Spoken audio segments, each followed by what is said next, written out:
દર્શક મિત્રો, નવજીવન ન્યૂઝના weather update સાથે હું છું ફૈઝાન। આજે વાત કરવી છે ગુજરાતમાં વરસાદની શું પરિસ્થિતિ રહેવાની છે તેને લઈને। તો મધ્ય ગુજરાતમાં ગાંધીનગર, અમદાવાદ સહિતના વિસ્તારો છે ત્યાં સામાન્યથી હળવો વરસાદી ઝાપટું જોવા મળી શકે છે। ત્યાર પછી દક્ષિણ ગુજરાતમાં સુરત, વલસાડ, વાપી સહિતના વિસ્તારો છે ત્યાં પણ સામાન્ય વરસાદ પડવાની શક્યતા છે। સૌરાષ્ટ્રમાં વાત કરી લઈએ તો ગીર સોમનાથ જિલ્લો છે, અમરેલી જિલ્લો છે, ભાવનગર જિલ્લો છે, ત્યાં કેટલાક છૂટાછવાયા વિસ્તારોમાં સામાન્ય વરસાદ છે તે પડવાની શક્યતા છે।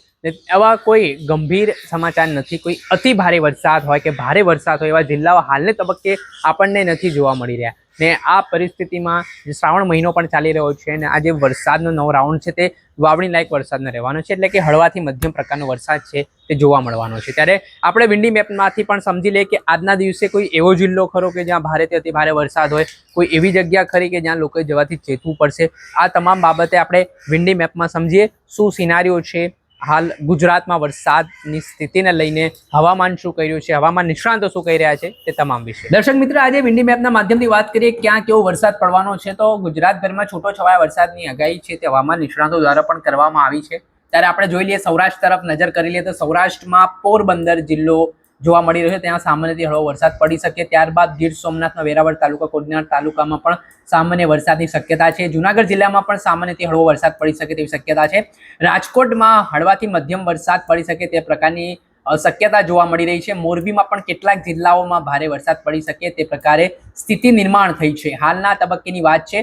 ત્યાર પછી કચ્છ તરફ થોડી નજર કરી લઈએ તો કચ્છમાં એક રાપર તાલુકો એવો છે કે જ્યાં કેટલાક ગ્રામ્ય વિસ્તારો આવેલા છે, ત્યાં ભારે વરસાદ પડી શકે છે। બાકી તો બાકીના જે તાલુકાઓ છે તેમાં કોઈ વરસાદી એંધાણ જોવા નથી મળી રહ્યા, એટલે હાલની સ્થિતિ કચ્છ અને સૌરાષ્ટ્રની આ પ્રકારની છે। અમરેલીમાં પણ અમુક તાલુકામાં સામાન્યથી હળવો વરસાદ, ત્યાર પછી ભાવનગરમાં કોઈ વરસાદી સિસ્ટમ હાલ સક્રિય નથી જોવા મળી રહી ને આ સ્થિતિ મધ્ય ગુજરાત તરફ થોડી નજર નાખીએ તો મધ્ય ગુજરાતમાં અમદાવાદમાં સામાન્યથી હળવો ઝાપટું વરસાદનો પડી શકે છે। ગાંધીનગરમાં પણ ઝરમર વરસાદ, સામાન્ય વરસાદ આવશે। મહેસાણા, ઉત્તર ગુજરાતમાં પણ આ જ પરિસ્થિતિ રહેવાની છે, સામાન્યથી હળવા વરસાદની। કોઈ જગ્યાએ ચિંતાના સમાચાર નથી કે ત્યાં ભારેથી અતિ ભારે વરસાદ પડે તેવી શક્યતા અત્યારે નથી। જે રીતે વરસાદી સિસ્ટમ જે કહેવાય નવો રાઉન્ડ આવ્યો છે વરસાદનો, પરંતુ આ વાવણી લાયક વરસાદ માનવામાં આવી રહ્યો છે, ખેડૂતો માટે આ ખૂબ સારા સમાચાર છે। ત્યાર પછી મધ્ય ગુજરાતમાં ખેડા હોય, વડોદરા હોય, ત્યાં પણ ચિંતાના કોઈ સમાચાર નથી।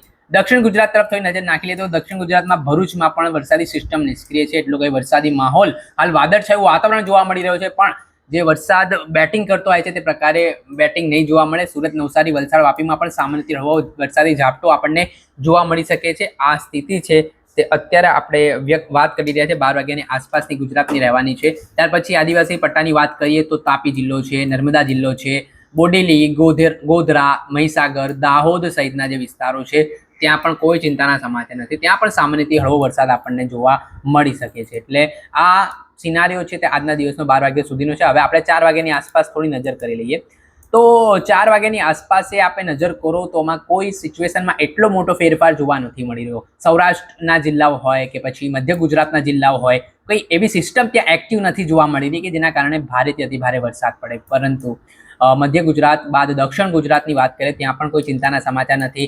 ઉત્તર ગુજરાતમાં પણ અમુક ઠેકાણે છૂટા છવાયા વરસાદની શક્યતા છે તે વ્યક્ત કરવામાં આવી રહી છે।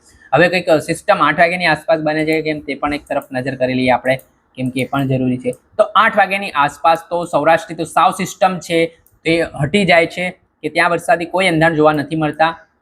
કચ્છમાં પણ કોઈ સ્થિતિ વરસાદની બનતી જોવા નથી મળી રહી ને અમદાવાદ અને ગાંધીનગર ખાસ કરીને મધ્ય ગુજરાતના મહત્વના જિલ્લાઓ છે ત્યાં વરસાદી માહોલ કદાચ બની શકે, રાત્રિ દરમિયાન વરસાદ હળવો આવી શકે। ત્યાર પછી નડિયાદમાં પણ એવો માહોલ તાલુકો છે ખેડા જિલ્લાનો, ત્યાં પણ આવી સ્થિતિ છે। વડોદરામાં પણ કેટલાક ગ્રામ્ય વિસ્તારોમાં વરસાદ પડી શકે છે। ગોધરા, લુણાવાડા જે મહીસાગરનો તાલુકો છે ત્યાં પણ વરસાદ પડી શકે ને આજે ભરૂચમાં પણ સામાન્યથી હળવો વરસાદ। બાકી તો સુરત, નવસારી, વલસાડ, વાપી સહિતના વિસ્તારો છે ત્યાં વરસાદી સિસ્ટમ હાવ નિષ્ક્રિય જોવા મળી રહી હોય 8 વાગ્યાની આસપાસ તેવી સ્થિતિ છે। સાબરકાંઠામાં ઈડરમાં પણ સામાન્યથી હળવો વરસાદ પડી શકે તેવી શક્યતા હાલના તબક્કે નિર્માણ પામી છે। એટલે અત્યારે આજ દિવસ સુધીની આપણે જે વરસાદની વાત કરીએ તો જે શ્રાવણ મહિનો પણ ચાલી રહ્યો છે અને કેટલાક જગ્યાએ છૂટો છવાયો વરસાદ પણ પડી રહ્યો છે, પરંતુ હાલ ભારેથી અતિ ભારે વરસાદની જે વાતો કરવામાં આવી રહી છે તે મુજબનો વરસાદ છે તે ક્યાંય પડવાનો નથી તેવી સ્થિતિ છે। અને હવામાન નિષ્ણાંતોએ પણ જણાવ્યું છે કે આગામી જે નવો રાઉન્ડ હાલ વરસાદનો ચાલી રહ્યો છે તે વાવણી લાયક વરસાદ માટેનો છે, એટલે આમાં ખેડૂતોને પણ ખાસ કરીને કોઈ ચિંતા કરવાની જરૂર નથી। દર્શક મિત્ર, આવા જ અપડેટેડ વિડીયો આપના સુધી લાવતા રહીશું, પહોંચાડતા રહીશું, એટલે નવજીવન ન્યૂઝ જોતા રહો, લાઇક કરો અને વધુમાં વધુ શેર કરો, જેના કારણે તમને નવા